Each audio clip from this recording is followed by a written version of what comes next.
na khurumjari amadi lamdam masibu konbiriba ibdo event busu ithanongda chena konsinjaraga mayam pumna mapu taramna okchiri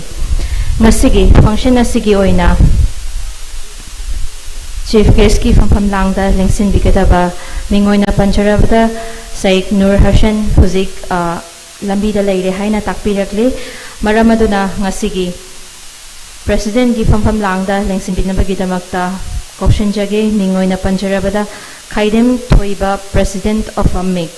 Nangasigi from Langda Link had been Nabagita Makta Option Jari Amadi Guest of Honor gi from Langda Links in Binabagita Makta Amamam Tangoina Option Jarabasu Matang Manau Naina Ming Aduma Option Jarake Madudi Mingoina Hangajarabada Maying Bam Dananjoy General Secretary AMIC Ketri Mayum Tamadevi Jila Parishad Mangsata Bam Loken Singh Pradhan Amadi Leitan Them Sanahalvi Devi member Asiga Iroina na Pangthokchariba ngasigi function asigi mafam ama oiriba porompat EYCA ground gi executive member oina thopubiriba waikhom arun busu ngasigi dais mathakta lingkhat pinabagidamakta nolokna hangatchari asiga iroina na EYCA gi General Secretary oina thopubiriba Konthojam Romjit Singh su dais mathakta lingkhat pinabagidamakta nolokna hangatchari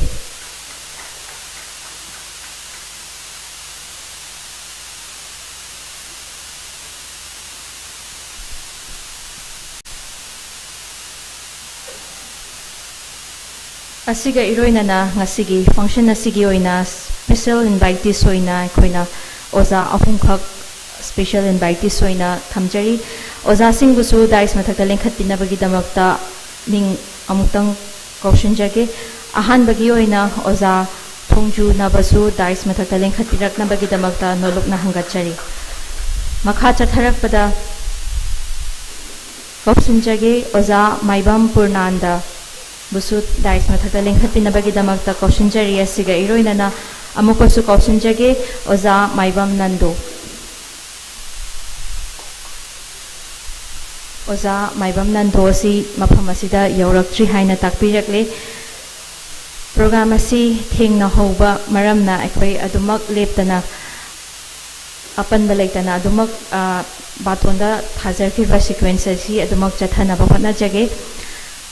Hojik athoiba methunglen aikhoi function asigi dignitary singna dais mathakta lengkhat pikharpagi tung asidi aikhoi organizer gi site gi athoiba methunglen singda chamlaba khudol lingyan pi amadi be sing mayamda khudol tamnabagi tancha da muk lawjage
Thagachari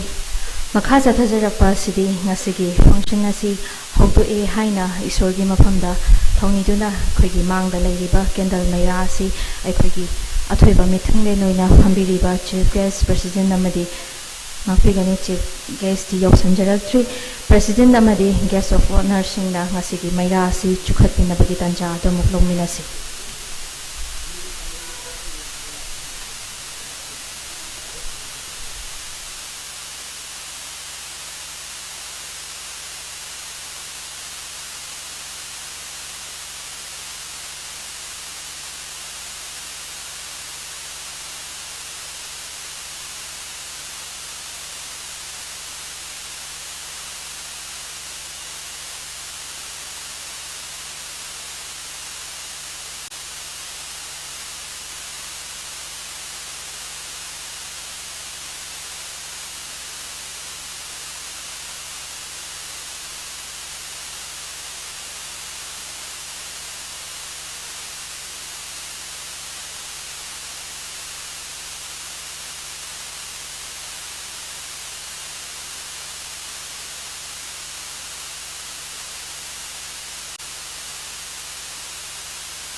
Function na sige oina akoy na morning section gi oina akoy gi formal function na si thamjaraga akoy gi batonda thajak sabaki matung ina akoy gi lunch break ama lairaga evening gi oina akoy gi musical night or photom ben haina ninthon ba akoy gi musical event ama thamjabani dubu akoy na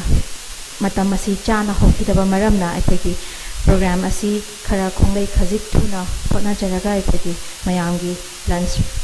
time asisu kaidana ba adumak sinnabagi ayaba do organizer na takpide e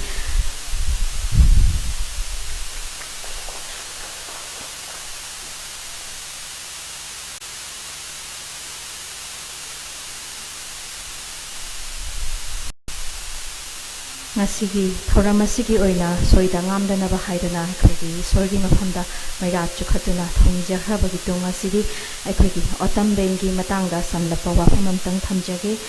autumn ben asi kaisamthongda head office oijaraga akhina october tang 19 dagi 2019 dagi hongna ngasigi ben asi form torakhibani asida ben asi form tawduna akhina mayam gi seba hujiksu leptana tawduna lakhi hairiba ben asigi chahi mari surakpagi fort foundation day numit asini aikoina ngasi pangthokchariba sina ngasigi function asigi oina welcome address amadi keynote address bibinabagi damakta aikoigi autumn bengi damakta thawai hakchang yauduna chenbiriba mingoina panjarabada yaifaba abuzamna ngasigi welcome amadi keynote address asi bibinaba nolokna hangachari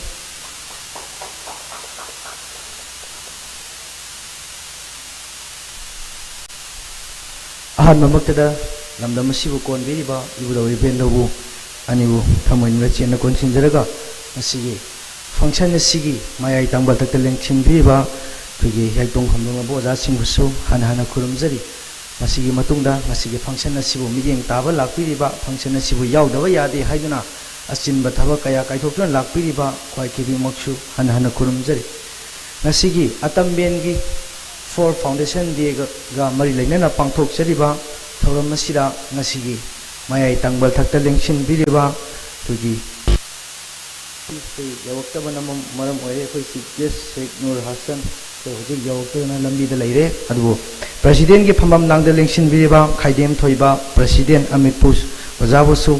kai kumna bu chari aduga taram na ukchari guest of honor gi phamam nangda lengsin biriba mayengbam dananjoy secretary MANIPUR taram na ukchari asiga loinana khetri mayum tama devi jila parishad mangsa tabam loken singh pradhan laitan them sanahal loina leranga sigi sound amadi print media gi khogi atop pa mafam kayada mioi kayada ngasigi function asibu uhanbiriba khogi media gi ꯁꯤꯔꯤꯅꯥꯎꯁꯤꯡꯕꯨꯁꯨ ꯇꯔꯥꯝꯅ ꯑꯣꯛꯆꯕꯒ ꯂꯣꯏꯅꯅ ꯉꯁꯤꯒꯤ ꯊꯧꯔꯝ ꯑꯁꯤꯅ ꯍꯧꯕꯗꯒꯤꯅ ꯂꯣꯏꯕ ꯐꯥꯎꯕ ꯃꯤꯠꯌꯦꯡ ꯇꯥꯕꯤꯒꯅꯤ ꯍꯥꯏꯅ ꯂꯦꯡꯕꯤꯔꯛꯂꯤꯕ ꯈ꯭ꯋꯥꯏꯈꯤꯃꯨꯛꯁꯨ ꯇꯔꯥꯝꯅ ꯑꯣꯛꯆꯕꯒ ꯂꯣꯏꯅꯅ ꯑꯇꯝꯕꯦꯟꯕꯨ ꯅꯨꯡꯁꯤꯕꯤꯌꯨ, ꯑꯇꯝꯕꯦꯟꯕꯨ ꯃꯇꯝ ꯀꯨꯏꯅ ꯁꯥꯡꯅ ꯃꯤꯌꯥꯝꯒꯤ ꯁꯦꯕꯥ ꯇꯧꯕ ꯉꯝꯕ ꯄꯤꯅꯕꯤꯌꯨ ꯍꯥꯏꯗꯅ ꯈ꯭ꯋꯥꯏ ꯇꯔꯥꯒꯤ ꯃꯐꯝꯗ ꯍꯥꯟꯅꯅ ꯅꯤꯡꯁꯤꯡꯖꯔꯒ ꯑꯔꯣꯏꯕ ꯑꯩꯅ ꯑꯃꯨꯛꯀ ꯍꯟꯅ ꯈꯨꯔꯨꯝꯖꯔꯤ. Thank U.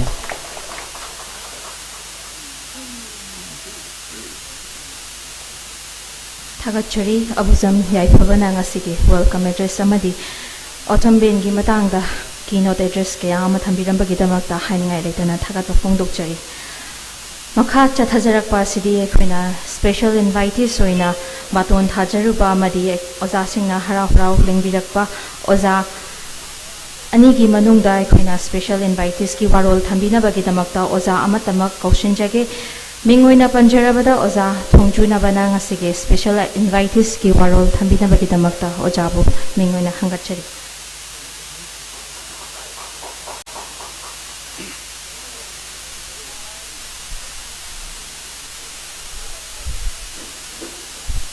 Ahan bamaktada iram de masibu konbiriba ibado ibenda unibu thanung na china ta gona jeri loina na ngasigi Tamben hariba sigi mari raksuba foundation day celebration sigi mari lenana ngasigi dais de lingsin biriba kogi hujuji mutti yobirak triba kogi chief guest ki phamam lang de lingsin bigadaba mingona panjarabada Sheikh Nur Hassan honorable MLA ki trikau aduga ngasigi president ki phamam lang de lingsin biriba kai khuna jarabo jai pungo amiki president ki thotang lo biriba Shri Khaidem Thoiba Singh Loinana Gesop Onagi Pumham Lang the Lingsin Biriba National Awardee Minister of Culture Loitam Oza Arendrati Hujimakti Yobirak Oza Sipusu Kai Kunabu Chari Loinana Koi social worker Sanjoy Hantem Su Yobirak Tri Mahakusu Kai Lami Kai Kunabu Chari Yamna Pabang Nauni Loinana Nasigi Gesopner ki phamam lang de lingsin biriba amiki general secretary ki thodang pu biriba inoi bungo mayengbam Dhananjoy loinena ngasigi Gesopner phamam lang de lingsin biriba Ketrumem Tama Devi Jila Paris member loinena Mangsatabam Loken Singh Pradhan loinena Leitan Them Sanahanbi Devi member Samu Singh, Vice President EYCA, Mapam City Yobir Taba Yauragasu, Ainam Sakang Jedragasu, Yobir Agasu, Kaikunda Butcheri, Loinana, Kundombam Romjit Singh, Assistant Secretary EYCA, Loinana Nomaitem Lancha Maitei. President Dr. Ben Loinana ngasi mang the lengsing biriba tungan ba hiramda aming leira ba loinana silinaw loinana media gi print media gi electronics media gi loinana sound gi lingbirak lebo khwai punna mo ahan bada ikumoni kai khumna butchari sigum lo ngasi mari raksuba Dr. Ben gi foundation day celebration sida ayu wa khara haibiyu haidana haibirakpasi aigi yamna laibak phabani adubu ainabu kari hairuidoino music ki maram sida adu aina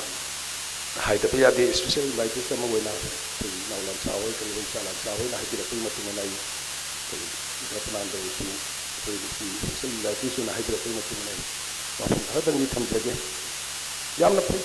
music bel laman lengkat pai base huji Manipur da su ayam di sewa tawat ben layam ama lay akoina khang akoina pokringai degi lairaba ben sing loina na mathang lakpadana hu phauda mayam de loina panjaru draga su Manipur da hu ben si yam drabada kunthra gi thakka leiram gari haini ki khalli ai motta gi adu sab sab exact madi su haiba ngam jade brandi aina tudonga ni ki maram sida tudonga sabu ban tabanina hoi karma kai di sum ai kinajaba ni shan sing loina na london sigi Namun daerah bahal laman sering wajah dari sini saya cepat saya cepat sini tidak jauh nak kerja खंजरगसु मधु मनुंग हंगाइना खंगबुगी वाफमदि लेते आइदि chapter हेना नन्ना हंजरक्तना आइना खजिक थैनै हाइजब तारे अदुबु आइना खंजबदा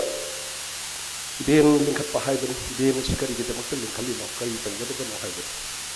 Ben अमा लिंखत पाहाइबसु music Ben अमा लिंखत पाहाइबसु कोइ पांदम अमा लेगन मधुगी पांदम दु फंगनबगी दमक मसा याम अमा लेगन अखोइना करी तौगनेना खलिबनो बेन सि तौरगा अखोइ कराइदा लेइतोइनो करी तौगदोइनो हाइबसु खत हाना खंग मथौ ताय हाइना आइना खल्ली हाइबदि म्यूजिक बेन अमा हाइबसि मयाम सेवा तौगा हाइबनो सिगमाइ लमसिदा अखोइ म्यूजिशियनसिंग मियांगी सेवा तौगे हाइबन सिंग हाइरगदि लोइनना अखोइ प्रोफेशनल ओइनसु मफम अदुदा जंगसननि हाइबन अदु मसि यामना लुबो थबक अमा खंगनि यामना तराइना लौबसु यारोइ आइगि मोनि मणिपुर से पिप स्टेनी मार्केट नि अपिप मार्केट खत्ता अखोना योनगदरीब पोट खंगी यामद्रब मिसिंग मणिपुर की यामद्रब मिसिंग यामजरब सिदा अखोना योनगदरीबने अदुना अखोई कईदौब ताई बेन असि हिंगनब होनबद कईदौब ताई हाइबसि आई तेंतंग याम सांग थमजर पुंसु यामना थेंख्रे आइगी मोट खरा खत्तंग थमजरंगे बेन सि हिंगनब होनब तारगदि अखोई अहानबद आर्ट कल्चर कला हाइबसे कलानी आर्टनी इसे सपसु अखोंबसु गिटार खोंबसु बासी खोंबसु तबला थेंबसु ड्रम यैबसु कीबोर्ड खोंबसु जगोई साबिसु पुंग मैतै पुंग यैबिसु दुलोक यैबसु पेना खोंबसु लोइनमक मसी आर्टनी कल्चर आर्टनी आर्ट नाक्तन अदुना मसी आर्ट पुनमकसे करी मथौ ताबके हाइबदो आई ओजा गुरुसिंगना खरा तापी तमदिरकपा हाइब्रेकपगी मतुंगना अखोगी ख्वाइदगी अहानबद अखोइना चंगसनगदबसि डिसिप्लिन हाइबसि अहानबद डिसिप्लिन हाइबसि डिसिप्लिन याउद्रबदि अखोइ करिगुंबा थबक अमत माइ पांगना पांथोक पंगमलोय हाइबसि अइ थमजगे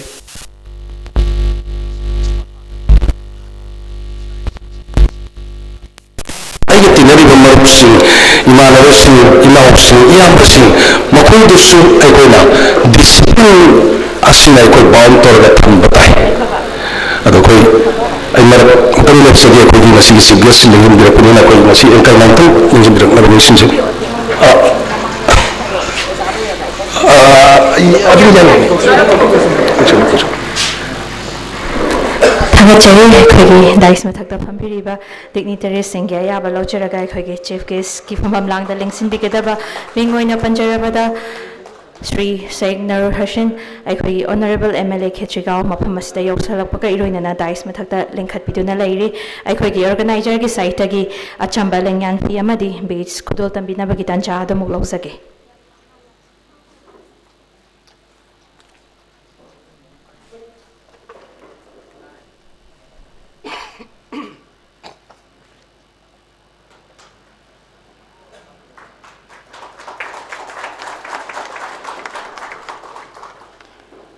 मखा चथजरकपस्ति अखोइगी ओजा थोंजुनबना अखोइगी वाफम कया अमा थंबिरखैगी मरक थना अखोइगी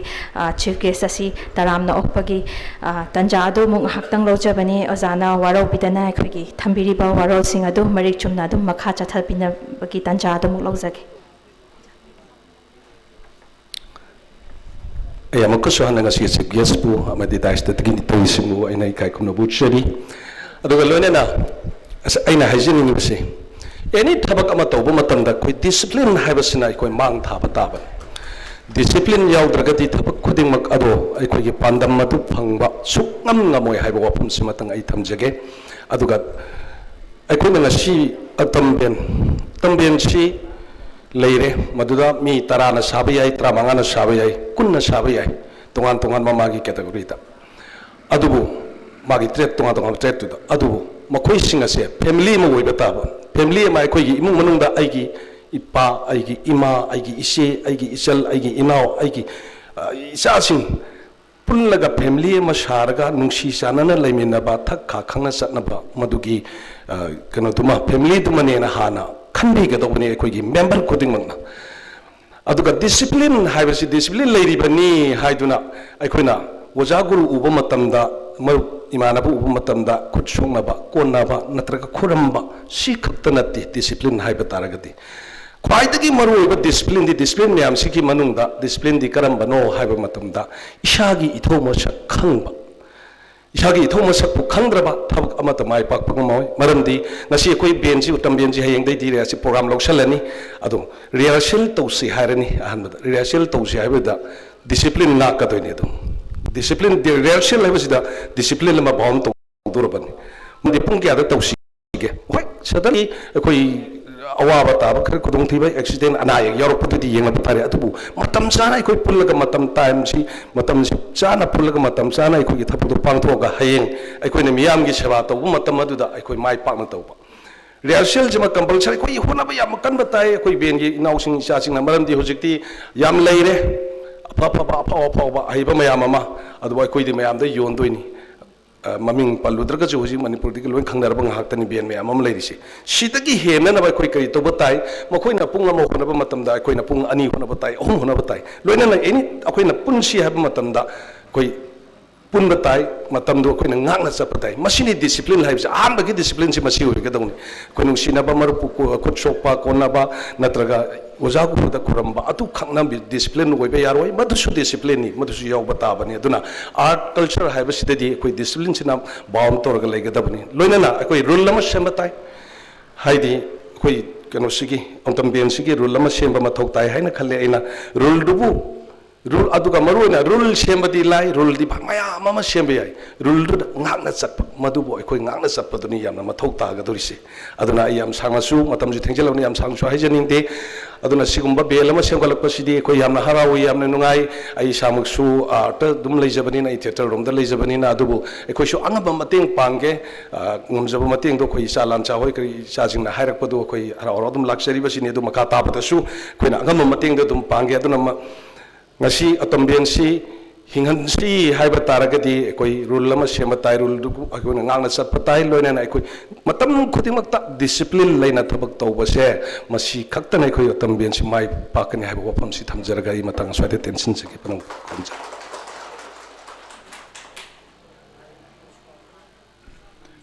Thagachari mingoina panjarabada oza Tongju Nava Ngasigi function asigi special invitees ki warol thambirambagi damak to jabo thagachari ozana takbirambagi matungena musical band ama linkhatpada kamdawna handle tawgada ge amadi karamna khoigi pikraba manipur hari balam damasida karamna hingat hangada ge haibagi warol kaya ama takbirambai khoigi band asina adumak ozana takbirambagi matungena ozana takbiramba mayam asi chathajaduna khoigi miyamgi seva hena Torakani haibagi thajabadussu bena sida thamjage makha chathajarakpa sidi ngasigi guest of honor singi fampham langda phambiriba laktagi khangacharaga khoigi matamasi thengchilakpa maramna khoigi amike general secretary oina thopubiriba oza mingoina panjarabada mayembam dhananjoina ngasigi guest of honor gi warolasi thambina bagi damakta hojabu hangachari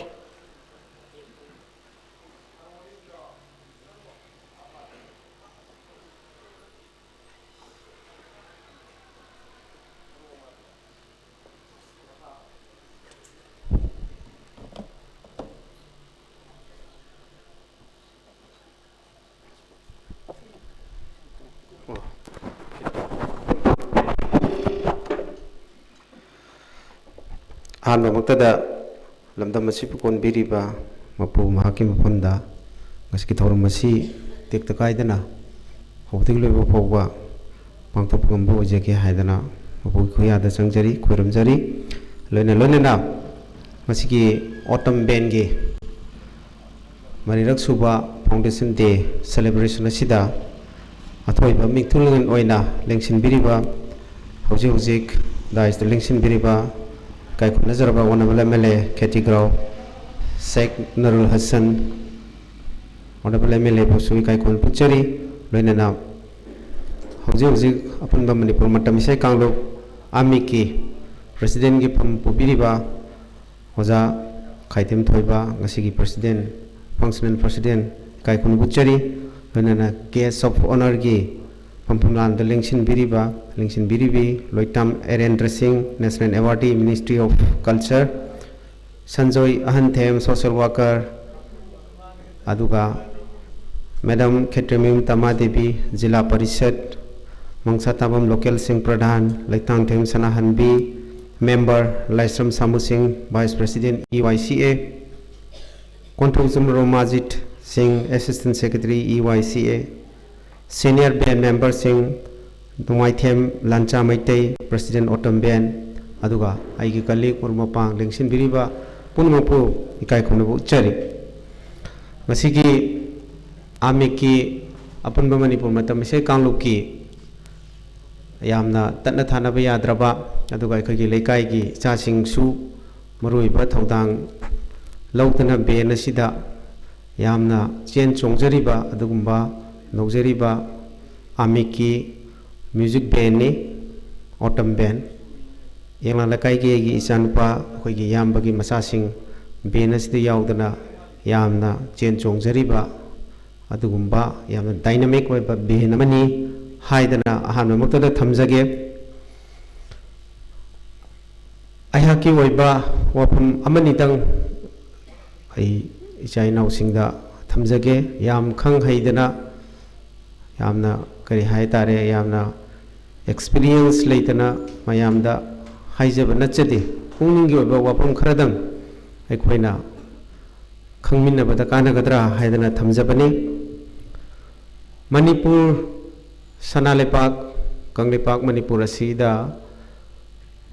Music Karamkan Matamdagi Isai Music Habasi Horapage Habasi Equi Kana Matana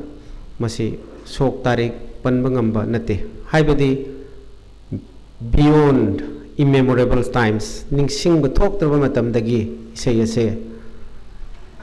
Ipai Pusina Tambiram Labani Makoina Tambiramba Isai, Adum Isai sing a dudagi, Tamna, some Patang Putang, some Daraktana, Taidaraktana, modern music sigi Macha Sepolapani. Aduna Harappa civilization, Mohenjo Daro Kaina Laiba, Aduga Egypt ki power of civilization singdo, Aduga Sangdam Naviaraba, Equigi, Laipak Sigi civilization, Asiga Totna Tanabayatana, Iro in a Lakrava, Adumba. Isai music Haragadi Loina Yaukre Isai instrument Kongi Bejay Riva Tiliba Punamak Sagiba Punamak music ne Aduna Asmaina immemorable times Ningsing to talk to Matam the Gila Iba Isai sing Asidagi Aikoina Karamaito Dana Matam Isai se by Parketo E Karamina Settle E Karamina Marum Dom Mayam the Pam Naba popular art form of Oida Kibano Habese, Masiki Matang, the Pakistan Kamina Bayai. I Koigi Matamamada, Akoigi some early 20s Haitare, Adagi, Matamadagi, Koigi, Isai Sing se Kari Haitare, Ipai Pusing Sina Dharma Gumba, Lila Gumba, Pamba Kumai Gumba Sista. We Madu Kumiba, we Pambali Ladra, Sanari meetings in Isai se, Adum Sakpa, Adu acting Sutoba, Adumina Sum Torum Badagi. Equigi Oiba, Lunda, Equigi Oiba, Wadi the Yumpam Oiraga, Ihan Hana, Lila Sanako Nunda, Sanaki, Lila Dugi Mamings and Narasing, Hainakawi, Adugi Lila Duda di, Equigi Loan, Equigi. Kari Haitare, Aikoigi Oiba, historical Oiba, Kanoda, Sana Banina, Madaigi period, Mamang Haitare, Maduna, Quaidigi, Aruibo in a Lauraga, Matam Dudagi, Equina Matamisei have the modern music as a by Parket, Torok Pani Haidana, Madamina Hansingna, Tambirame Aduna Matamunda, Quigi say, Horopagi Warisi, Yamna. Nung Sibawari Lakre, Adu Tentagna, Tensalabada, Isai Adumain Todana, Punjalamba Port Amadagi, Isai Setalakpani, Havasimadi, Lengrava, Zumbane, Aduna Tapna, Sum Post Second World War Haitare, Adu Matung Dagidi, Sumanga Mangonda, Telonda, Kazi, Koigi musician Yamdaba, Mi Amanika Toraga. sakambadagi sum phamambadagi phamsak haina so haina bako adumaina tawrambadagi moise lepkhalakpa mating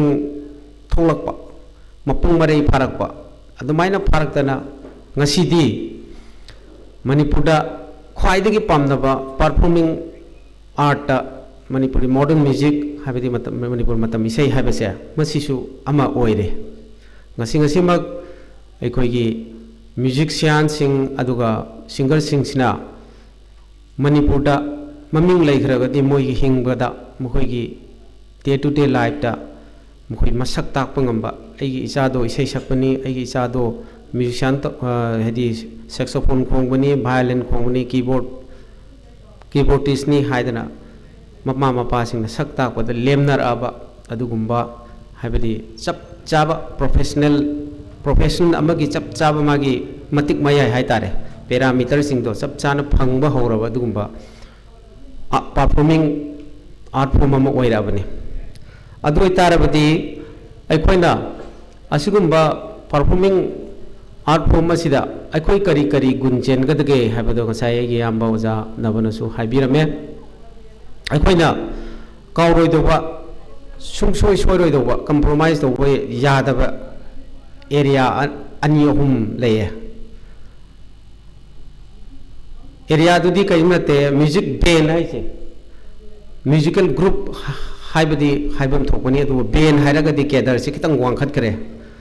adu musical band sing sigi magi kano se group oina magi yauriba mi manga taruk aduna karagumba seisakpa natraga seisakpi dugi isai sing to yomdana moina puraga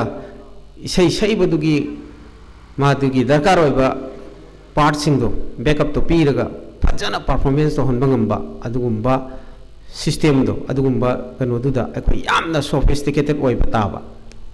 number 1 maramdi solo instrumental solo haidare ithanda tawbugi di yai adubu mi ani hum sutari khutmanaba ingit iran khangnaba compose of matamda compose gi mapandagi hendoktaba madugi compose gi parameter dagi hendoktana chap chana tawbungamba adugumba music band mo oi batai asugumba music band se oina bhona bada akoida yamna struggle change ngasidagi sahi humpu muki mamang dagi leiramba music band hojik leiri rupraga sahi humpu helaba musician ni adugi hek matungda sargam leiri sargam sahi nipu suraba band ne sumai tawda mamangi band mayam ama leiri se hojibok sustain tawdana leiba ngamgi se band loina maming panjadraga su mahabharat leiri kok leiri salai leiri sargam leiri siroi lili leiri band mayam se amikta yauri band mayam se humdra mukse masigi band sing sigi manungda band khara khaktaneba hairiba basic kanu sing che munna khangaga kanna struggle toba honaba aduguma band sing dudaneba khigi kai haitare mayamna popular oiba ohoga doise aduna adumai tawduna akhigi khongnaba yainaba thinnaba honaba matamda kari changi habada education haibam je change education music education hoi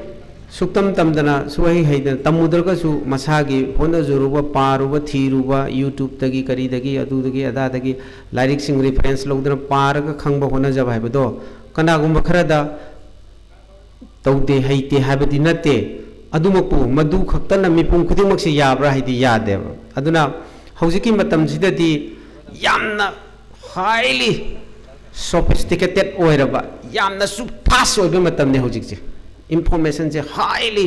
kogi hypersonic oiraba matam yang gai thuri gai maduna mangjin thaba adugumba lamjen neba hojik matam da albert einstein do pom da di youtuber amne hen phawne seng na haijaru albert einstein mi thi ta le oneba youtuber aphau magi follower mi million leibudune maming jappe heneba haibadi aikoigi leireiba information technology singse akoi musician singsina loina masigi hongoi ba scenario je khangnare haibnida adoi tadi akoigi musician singsina madu phana khange madugi magi information technology degi phangba knowledge singduna mana pura ya gadra ide adudi yaroi haiba lyric ओइना music से ngasai haigre profession amo oibnina profession sida basic tudi khangba tabane honaba haiba tabane basic yaudana sum dekha sunada isai ngasai gi tawbudi kuina chatkande aduna kharadi khangba tabane honasi aikoi khara hena institutional level da pukhatna bahonaragadi aikoi soidana mai pakani benama aduna saknairaba khoi oja Manipur University of Culture gi oja na haibi khoi gi seminar da haibi ram blai akhoi gi Manipuri matam isai se chawkhalan ge hai taragadi masi institutionalize to thok mathau tai institution khoi gi ama dawna ek to tragadi magi quality se maintain to ngamaroi ba adumai to dana akhoi se ben itself se akhoi satra takpi ngamba music की basic knowledge दगी काखलागा होगी कहते हैं expert अमगी level the चंगजलकवा ngамना बहोनबा अदुगा performance सु अखोई से ख्वाइदगी मांगजिन थानबा होनबा मीना येंबदा नुंगाइनबा मीना ताबदा नुंगाइनबा मीना हेक हाइबदा मोइ Ben सिदि यामना highly discipline ओ लेबा पंक्चुअल ओइबा अदुमा बेन हे हाइरगदी मीना दुम नेंगनिंगिदनको अद सिंपल फॉर्मूला ने याम सिंपल इक्वेशन नेबा सिमा अखोई से लंजनिंगे अदुगा म्यूजिक बैंड से सिगी तंगाई फदबा मदि लेबा अखोइना हौजिक से मणिपुर म्यूजिक बैंड से पंगसिम द सेमे हौजिक अमेकी मखादा म्यूजिक बैंड हुंद्रांगा लेरे अदु बैंड सिंग से मसिगी ओइबा मसागी सेल्फ कंपोजिशन अमता लेतेबा अखोइदी एज मियर एक्कम्पनीस ओइन चलेबा मतम मतंगी सिंगर अफावदो अदुगी इसै खोंबो ngamnaba मोइगी इसै दुगी नोटेशन फारगा खोंगा मदुदा म्यूजिक अहिबनी हना चटनैयबा if I am not mistaken अदोय तारदी ऑटम बेंगी करी प्रोडक्शन लैगरे अखोय हंग इसाद हंगजसेबा ऑटम बेंगी ओइना ऑटम बेंगी कंपोजिशन प्रोडक्शन करी लैरगेना अखोय इसाद हंगजसेबा अदु लैरकांदनी इसागी आइडेंटिटी से कीप तौब ngamdoise aduna isine nausingda aina ngasai haijabaduni ai phaningdana haibani asoibara aramra yauragasu langthokpigo kanabado loksanbiu aduna music band amagi chapchaba magi mathoudang se sahi amada at least yamdrabasu either musical instrumental composition amara natragana isai ama production ama puthokra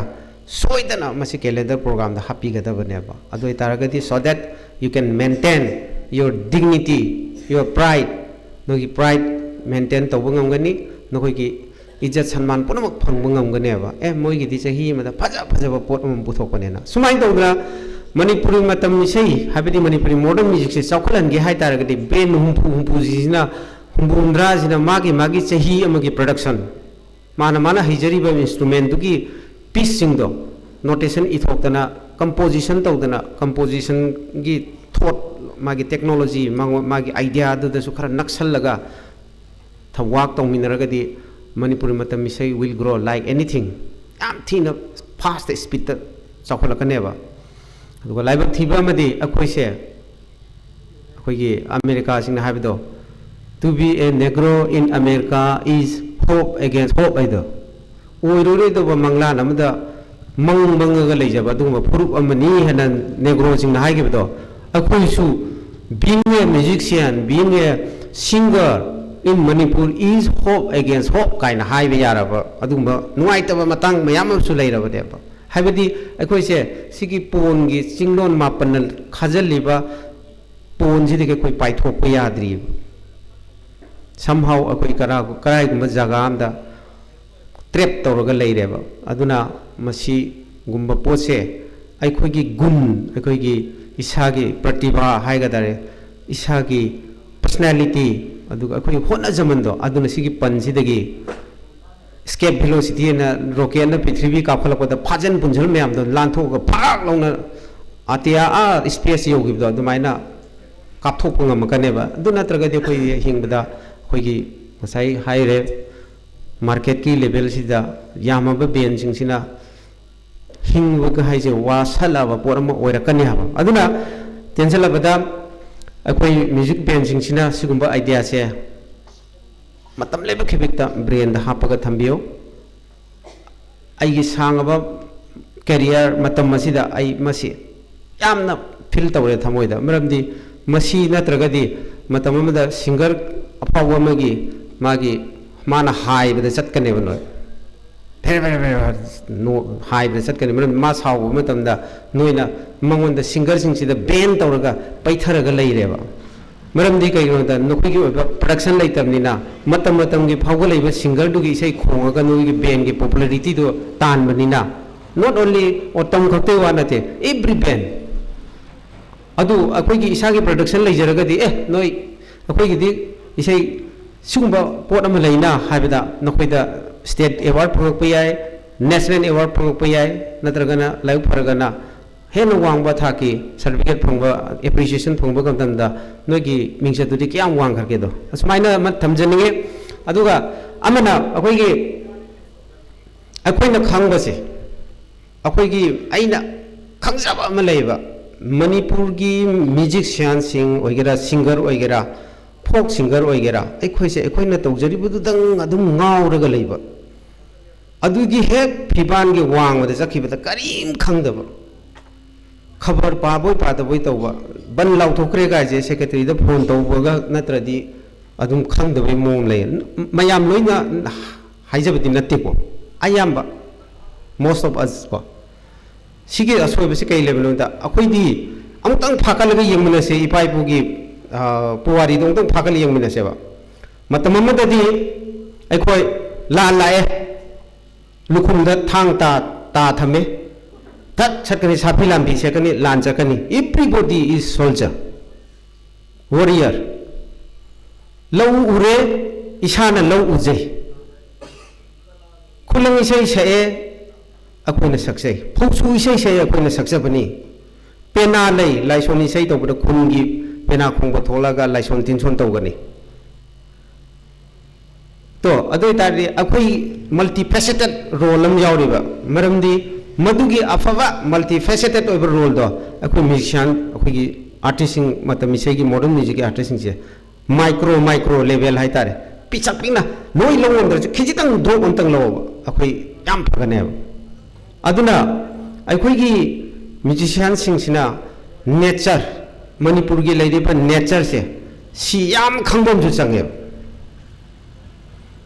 अखोई हौजिक गेंगसे अंगांग अमदे त हंबियो leaning तवारो pizza काय लगे हूं Italy pyramid काय लगे Egypt mount Everest काय ले Niagara false काय ले लोई खंगले हंगो अंगांग दुदा मणिपुर की मरमदा करी खंगे हंगो कोंगो मरु काय ले कोफु लाइफंगी मरु बे कइनो लोकताक पाट कइनो नोमाई चिंचिंग करिनो कई खंगो अदुबु अखोई म्यूजिशियन अखोईदी सि खंगदमले मरमदी अइना गसाई हौबदा हाइग्रे मणिपुर की ओइबा इसई म्यूजिक हाइबसे मैहोरोनगा मरी लेले हिंकुप सिंगदा खोंबा तिल कांगना खोंबा लोक की इसिंगी मखोन नुक्सित नामी बना सिलकपा कोक्तागी नुक्सित नामी बकाइनो फोक्तो यावरिदो सुमाइन तौदना नेचर सिना पिरकपा मागी साहुम मागी नुक्सी साहुम हाइतारेको लाइरेंबी इमाना पिरैबा अदुना थमोइदा फावरगा नादा तारगा मदुदगी एडाप्ट तौरगा मदुदगी पिथोरपा पोगलकपा फोक म्यूजिक से हजु पृथ्वी मफम खुदिमरे सेगा काइरिसिने मणिपुरी फोक सॉन्ग्स अदुना अखोई म्यूजिशियन अखोइसे अदुनदी पॉइंट दी कइनो अखोई नेचर दा नक्संगदबने अखोई नेचर इमा सि कंगलै पाक सना लेबाक से असिगी मरमदि याम कुमना खंगबा थिजनबा मथौ ताई अदुना सुमाइना थमजगे अदुगा मतमसु लेत्रबनिना सुम टेंशन नबो होनजरगे हाइनिंगमदि म्याम लै अदुगा अमना म्यूजिक बैंड सिंगी मागी सेम कांदना कुइना चत्तबसे सही मंगा तरुक लेगा पता पता पता काइनरपी अमागा इगा यानद्रेगा नुंदांगी इसै अमदा साउनर मदे येलगा फट लौ तोकथोकपसे मसे यामना फत्ते हाई टॉलरेंस ख्वाइदगी खांब कनब हाइबसे आर्टिस्ट यावगदबने ख्वाइदगी थमोय नौबसो आर्टिस्ट ओइगदबने ओइसु ओइनरिबने ड्रामा इसै तौबमना खुदक्ता कईगुंबा डायलॉग हाइ ममित मपी ओर ताब गंबा दुमाइना अखोईगी म्यूजिशियन सिंगसिसु अखोई थमोय नौई अखोई इमोशनल ओइगलेबा अदुगा इमोशनल ओइगलकान अखोई तिनबा यादबसे सि अखोई ख्वाइदगी सोनबा लुक होलनेबा सिगी वीकनेस से थदलो लंगथोको अदुई तादि बेन दो कुइने चटकनेबा बेन अमदा मुग्याव लास्ट मा कांग थांग ता तोकने होय मा सोलो प्लेयर ओरेदी को याय मथंदगी मागी हिंगनबा मागी परफॉर्मेंस उत्तन हिंगबा ngam याय बेन हाइबसिदी अखोई मंगा तरो पुंजनरगा अखोई कंपोजिशन द कलेक्टिव ओइबा कनो द चटपनिना अदु यारो ओइबा अदुना अखोई मयाम से अंडरस्टैंडिंग अमा लेबा ताइबा माना सावरगा आइना नेमदबा माना वारोरी से कइनो मरुप तिनबद मागी यानब खर चटपिरदी मरुपतुना नंगिसु यानब तौरकनी अदुना अखोइसे हाइदोक हाइजिन अमा मा लेरगसु अखोइसे काइबे यादे लेंबे यादे हाइबसे अखोइ खनमिनगदबने मसी साइंस तसी यावे टेंटालस कप आइनम लेबने थुमाइ फाउ लंखलोबा ताओबा फाइदा होगलकनी ngasi bukta Egypt की पिरामिड से सुलेंग लेंद्री से कईगिनो मागी मेटा सेंटर आइनम लेबा आइना लेपी बेसे आइगी मेटा सेंटर से चादन लेपीने न हेक चादब तै बोप तुनेब सकुरी थारी दो तू दिदो कईगिनो मागी टू द मेटा सेंटर लेबा से फिजिक्स ने अदुना लेइबा पोसिंग से लोइनमक अखोई बेन सिंग सिदा मसिगी क्वालिटी सिंग से चेनबा गमद्रग सुसिगुम बसी यंगबिरो अदुगा अखोई बेन से सखमिननबो होनसी अदुना अरोबदा अखोइना इसै तौरिसे पैसा तानब गिटार दमदम सिगी इंजीनियर सिंसे थोंग सानब खतरा थोंग सारोगा पैसा फंगनब खतरा इलेक्टेड मेंबर सिंसे वोट कारगा कइदौतों म्यूजिशियन सिंग अखोइसे म्यूजिक खोंगसे करिगिनो इमा लाइबाकी दमकतने अइना तौरिबा प्रोफेशन दुगी माइक्रो लेवल दा इमा लेबाकी सगी काननबा खचितंग बीबंगमबा अदोइ तारदी नंगना तौजरिबा थबक्तुगी महै फंगबने हाबसे वारी लाइक द यावबनी सिमगा निसिंगनसी लोसलपदा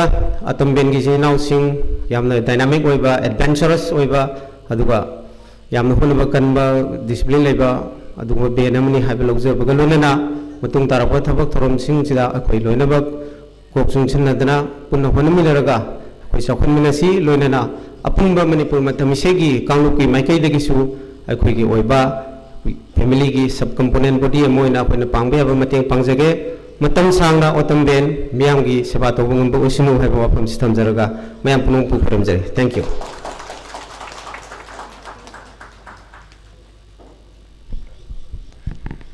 वारो बिरोय हजाना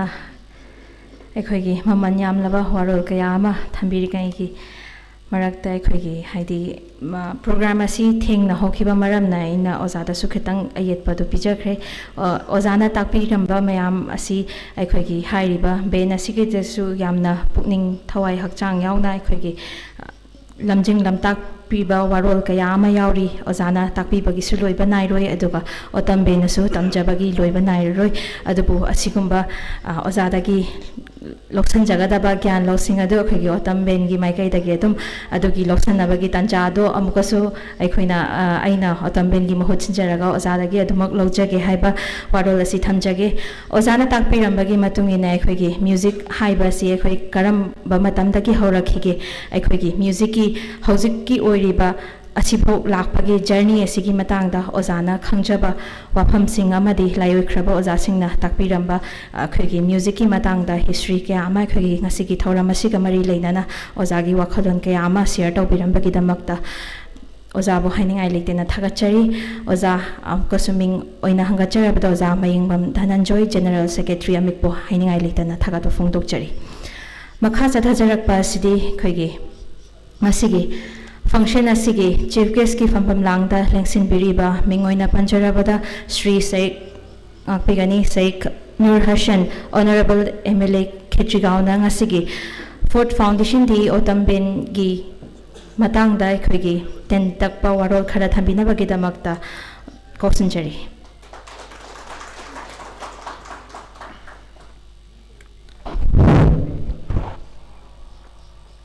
इराई ओइबना मरम ओरगा इसे कितंग थेंगरे मैम वरो बिरो याहन मक्तदा मैमना ꯍꯧꯔꯧꯕꯤꯗꯅꯕ ꯑꯩ ꯊꯃꯣꯏ ꯁꯦꯡꯅ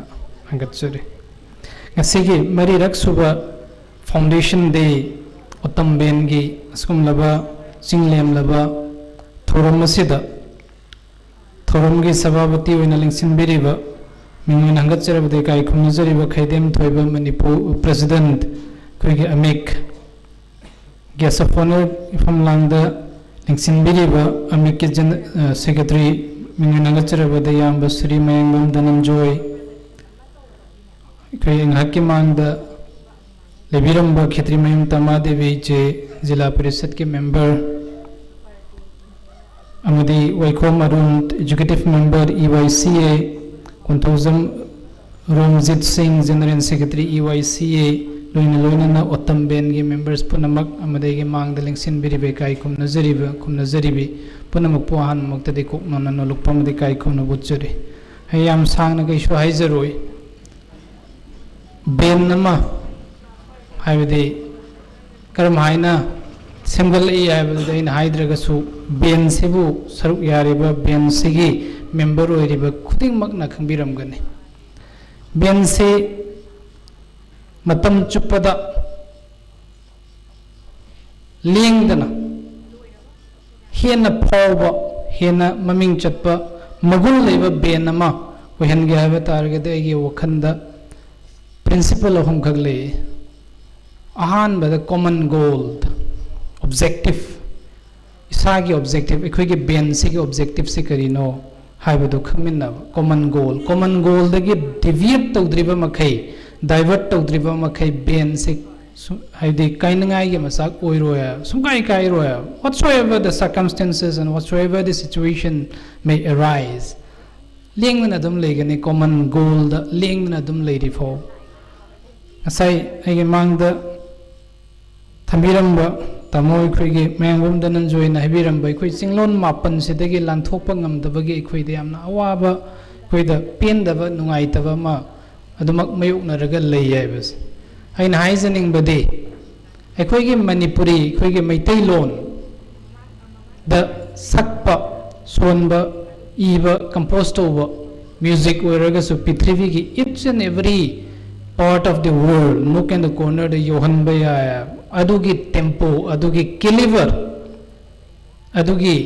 dynamic adu younanabagi damakta kari dakar lei ani suba principle the innovation dagi hena wangba innovative ideas dagi hena tangba karim hobo leite ba prithvi da lyrics na atopa nei ba composition na atopa na toba sakpa nei sana sakpa du ergadi kedong ida phawba yoro average when adum leigani market to float tawraga leigani but it cannot grow float tawbudu de kana de benama na khoi makhai na se youth young haktani ai wakhanda benasida yoriba member makhai se young blood haktani youth haktani you have the energy you have a time you have a dream you have an idea innovation pusanbiro musical instrument the same musical instrument may be using by other band also atopa band makhaina so same musical instrument seasonarakani tabu how differently you can play it will definitely tells your mark where you stand in the market ahum suba principle determination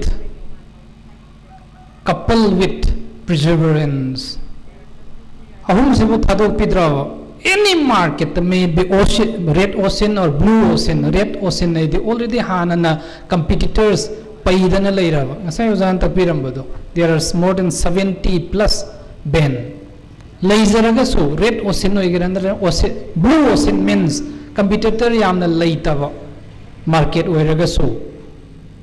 tongan ba top shagi oiba saktam ama sagatpa ngamgani haiba sai ki chapchaba thajajabane ana thairiba principle ahum siga loinana sapiba taragadi matam leiba khibikta kedongaida makha han tharakpa leiroi mangomda dumaka gani ekhoi singmon mapan sina bound tawraga leiroya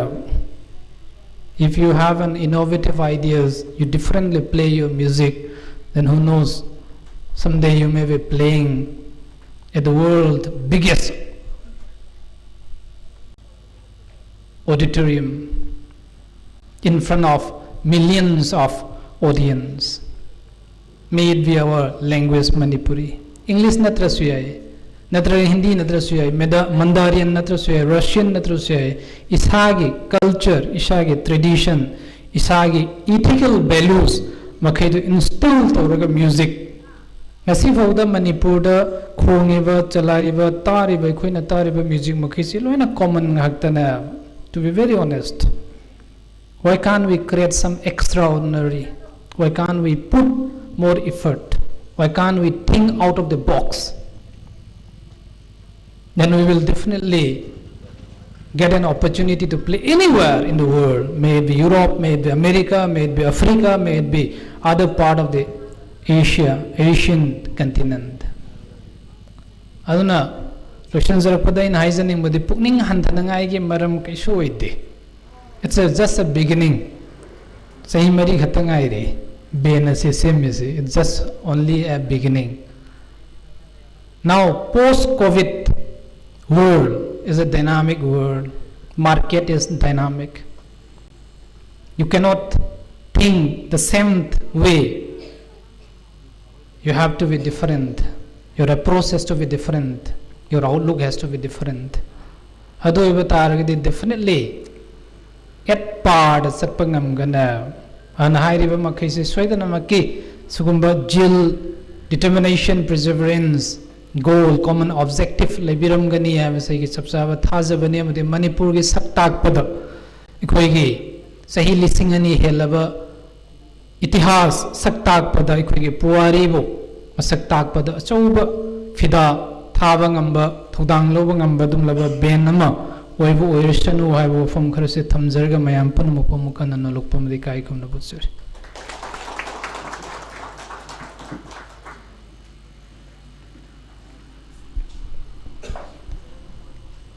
Tagachari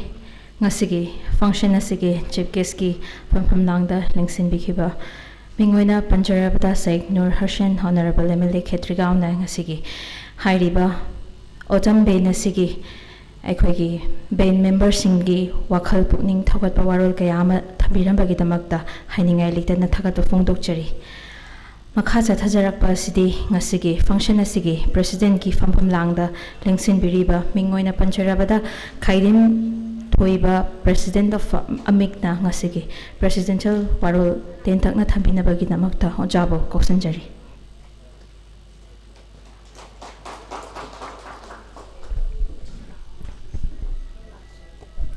Ahanbada lamdam sibu konbiriba ibung bema anibu tanung da che na tagon japuluna korum jari ngasigi mai raksuba tam bengi pon da che de aside da koigi ngasigi jibke soina koigi tam bengi member sina hajiru matam da Achin Maka Kaitopiduna, Hararoga Liba, and Quiggy Kidigao K and Regi, Honorable MLA, Signor Haitian, Honorable MLA, Ramtam Muxari, Manana, Kaikum Nabosari, Mayambam, Dananjoy, Secretary Ambik Pusu, Kaikum Puchari, Ketiman, Tamnadibi, Jila Perset, Pusu. Kaikum Ochari. Like Tam Tem, Sanahan BTV member, which we Kaikum Ochari, Waikom Arun, the Quaki member,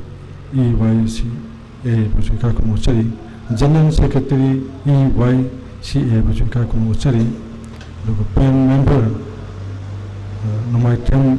Lansa Maite, President Autumn Bengu Kaikum Ochari, Lomana, Equaki Nasiki. Especially by this, when I Quagi Sanai Raba, my own Tongjuna Baina Kanaraba, I can Shijiraba, I Marba Shibu, Kakumochari, Lana Quagi, I know my one Polanda musician, ꯑꯩꯈꯣꯏꯒꯤ ꯑꯃꯤꯛꯀꯤ senior member ꯂꯣꯏꯅꯅ ꯍꯧꯖꯤꯛꯅ film ꯐꯣꯔꯝꯒꯤ member ꯑꯣꯏꯅ ꯂꯩꯕꯤꯔꯤꯕ ꯕꯁꯨ ꯏꯀꯥꯏ ꯈꯨꯔꯨꯝꯖꯔꯤ ꯂꯣꯏꯅꯅ ꯃꯥꯡꯗ ꯂꯦꯟꯁꯤꯟꯕꯤꯔꯤꯕ ꯑꯩꯈꯣꯏꯒꯤ ꯏꯟꯚꯥꯏꯇꯤꯁ ꯈꯨꯗꯤꯡꯃꯛ ꯑꯗꯒꯤ ꯑꯍꯜ ꯂꯃꯟ ꯃꯔꯨꯞ ꯃꯄꯥꯡ ꯂꯣꯏꯅꯅ ꯑꯩꯈꯣꯏꯒꯤ ꯏꯃꯥ ꯏꯕꯦꯟ ꯈꯨꯗꯤꯡꯃꯛꯄꯨ ꯎꯇꯝ ꯕꯦꯟꯒꯤ ꯃꯍꯨꯠ ꯁꯤꯟꯖꯔꯒ इकाई खुमलब लोने तराम तराम ओक्चरी को नोंजरी अने थमजनी वो फमदी मतम सुयामना तेलबा मतम ओइरे हबदी अजि मफम मतम हाइबदुनी तंजा खोगी ओनरेबल गिसु तंगाई बदबा ओनरेबल एमएलए गिसु तसेंगना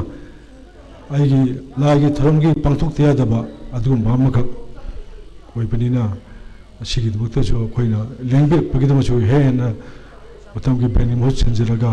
ये नैकाई खुन पोसरी आइना म्यूजिक बैंड अमावन लेरबो टम बैंड की मफमदा अदिगे कोई नसी बर्थडेस खुदमक की द खमिना बयाबा वपन दई थमजनिबदी अखोना बैंड सिमा करमाइना मपन कलहन गदगे सिनीना थमजिम मफमदी हाइबदी अखोइसी होनबा मदियमना मथवय यम होनबा संगी करिगिनो हाइबदा आइसिना लाई एकपु ओइगेरा म्यूजिक सिरि तोखरचबा करिगुंबा लौफम अमगिदमक्ता फौ याम थोननबा गिदमक्ता ओरगदि आइ खर वाबा ताय अदु फौ दु हापसलबा मतमददि आइ पोथाबा याय अदुना फौ हापसले हाइदुना आइ पोथाद नै थोपदि याते हाइबदि आइ याम फबा म ओइबा तरगसु आइ याम फरबनि हारगा होनबा हेलेपा मतमदा मदु सोइदना आइगी खुदमक मांगकनी हाइपमजे थमजनी अदुना अखोई खुदमक से म्यूजिक बन खुदमक तनी अदुना सिगु तंपेनगी वनदी अइना थमजिंग मपमदी अखोई थबक तोमिनरनी वाक तोमिनरनी तबुदबु अखोई थमोई सेना अखोई वाक तोमिन बुमसंगे थमोई सेंदना अखोई ngahak ngahak ki aigi tangjepham dongna ngahak ki dil lenbaduna tawtaragadi अखोगी थबक थोरम अखोगी म्यूजिक बैंड से ममांगदा काकपे मतुम महत्ता मनिंग हलकनी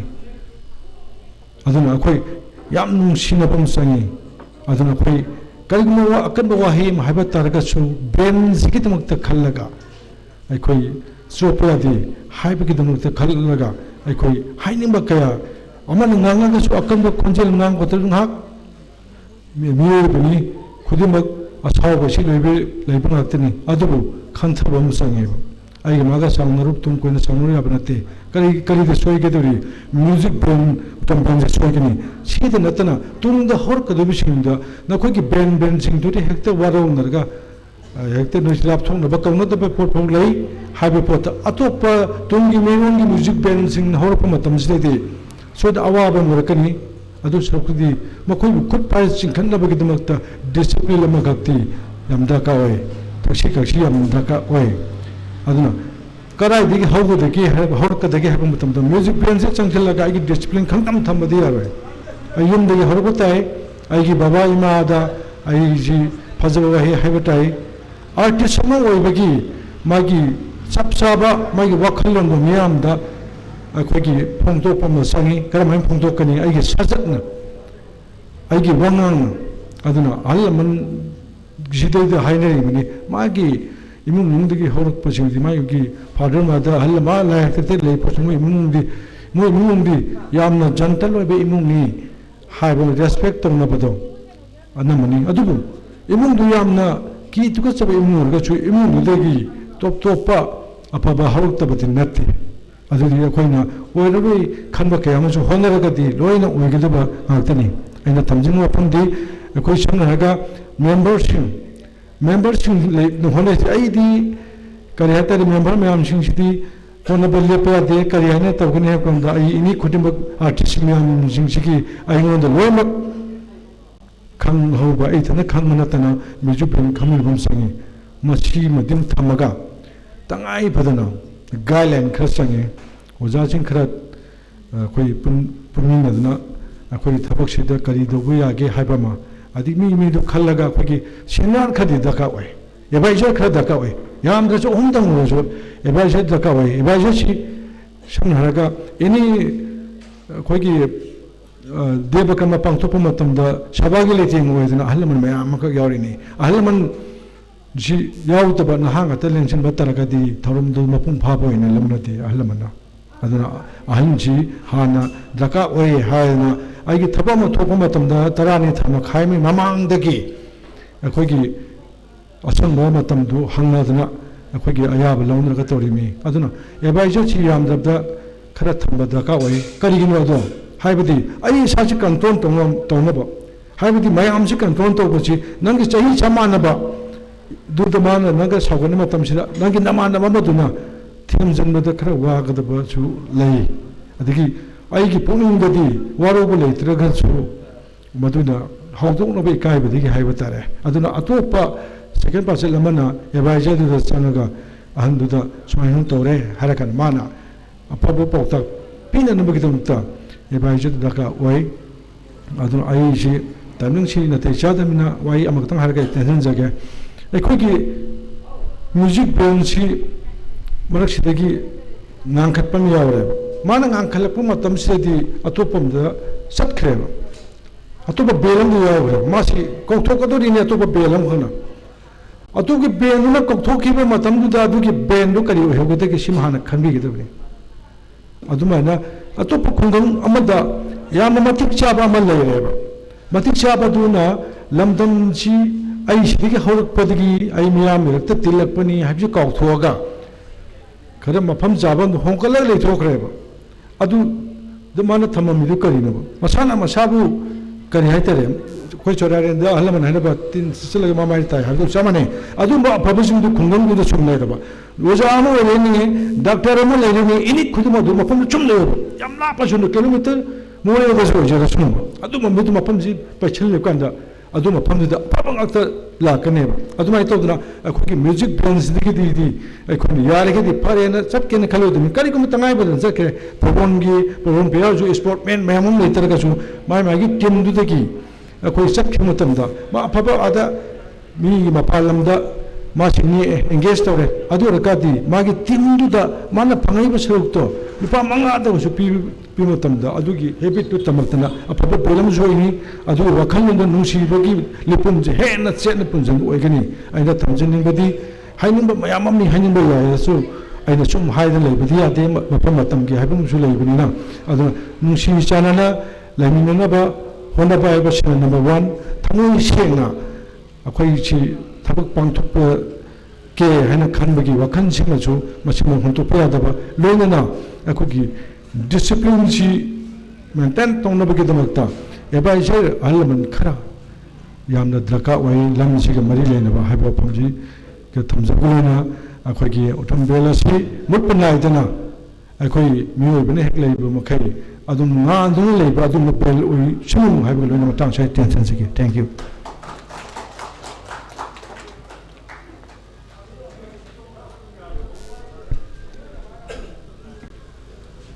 Thagachari mingoina panjarabada hoza khaidem thoiba president amikna ngasigi function asigi matangda autumn bengi damakta mamal yamnaba warol kaya ama thambirambagi damakta hojabu hainingai leitana thagachari aduga matungda chatharakadaba autumn bengi journey khudimakta oza singna lamjing lamtak piduna khoigi pena sibu hena chaukhatpa fida ama khoigi manipurda kannabagi lamjing lamtak pirakani haiba thajabado damak thamjage makha sum chatharakpana khoigi ayuki oina thamjaba function ni du boy khoina matam thengna hokiba maramna nungthilgi matam adu adumak yausalakle khoigi ayuki oiba formal function asi loisalakpagi tanja adu yaurakle aikhoina ngasigi formal function asi loibaga aikhoigi autumn bengi maikaidagi tinbiri ba mayam pumna magamadi dignitaries singi damakta aikhoina achamba chaklen macha amatang sinjari asi singasi fangminaduna mayam adumak kaina nabagi tanja adu lomina si aduga autumn ben amadi organizer gi mahut sinjaraga ngasigi function asigi damakta lengbirakliba dignitary sing mingoina panjarabada Sheikh Nur Hassan honorable MLA Khetrigao ngasigi president gi fampam langda lengsin biriba oza khaidem thoiba president Amik guest of honor gi fampam langda lengsin biriba mingoina panjarabada oza mayengbam Dhananjoy general secretary Amik Khetrimayum Tamadevi Jila Parishad Mangsata Bam Loken Singh Pradhan Laitan Them Sanahan Bidevi member amadi Waikhum Arun Executive Member EYCA amadi Konthozam Romjit Singh General Secretary EYCA singna ngasigi function asi soiba yade haiduna ꯑꯩꯈꯣꯏꯒꯤ ꯊꯦꯡꯂꯕꯁꯨ ꯊꯦꯡꯅ ꯃꯐꯝ ꯑꯁꯤꯗ ꯌꯧꯁꯟꯕꯤꯔꯛꯇꯨꯅ ꯃꯄꯨꯡ ꯐꯥꯅ programme ꯑꯁꯤ ꯄꯥꯡꯊꯣꯛꯃꯤꯟꯅꯕꯒꯤꯗꯃꯛꯇ ꯍꯥꯏꯔꯤꯕ ꯗꯤꯒꯅꯤꯇꯔꯤꯁꯤꯡꯕꯨ ꯍꯥꯏꯅꯤꯡꯉꯥꯏ ꯂꯩꯇꯅ ꯊꯥꯒꯠꯄ ꯐꯣꯡꯗꯣꯛꯆꯔꯤ ꯑꯃꯗꯤ ꯉꯁꯤꯒꯤ ꯐꯪꯁꯟ ꯑꯁꯤꯒꯤꯗꯃꯛꯇ ꯌꯥꯎꯗꯕ ꯌꯥꯗꯦ ꯍꯥꯏꯗꯨꯅ ꯏꯔꯩꯀꯥꯏ ꯑꯁꯤꯒꯤ ꯂꯤꯡꯕꯤꯔꯛꯂꯤꯕ ꯃꯤꯑꯣꯏ ꯈꯨꯗꯤꯡꯃꯛꯄꯨꯁꯨ ꯑꯃꯃꯝꯇ ꯑꯣꯏꯅ ꯃꯤꯡ ꯑꯣꯏꯅ ꯄꯟꯖꯗ꯭ꯔꯒꯁꯨ ꯑꯩꯈꯣꯏꯒꯤ ꯃꯤꯑꯣꯏ ꯈꯨꯗꯤꯡꯃꯛꯄꯨ organizer gi mahut sinjaraga thagat ba phongdokchari amadi media partner oina lingbirakli ba aikoigi electronic media gi member khuding ma puso thagat ba phongdokchari amadi ngasigi program asi hena mapung fahan biriba sound gi lingbirakli ba ibung sing busu hainingai leitana thagat phongdokchari maroina ngasigi aikoina special invitees oina baton thajaru pa matam chana yaubiraktuna aikoigi function asi mapung phahan biramba mingoina panjarabada oza thongchunaba amadi oza maibam purnanda basu hainingai leitana thagat ba phongdokchari ngasigi di matang asida aikoigi Autumn Senjava Fort Foundation D gi formal function asu matang asida losinaba gi tancha adu lawsari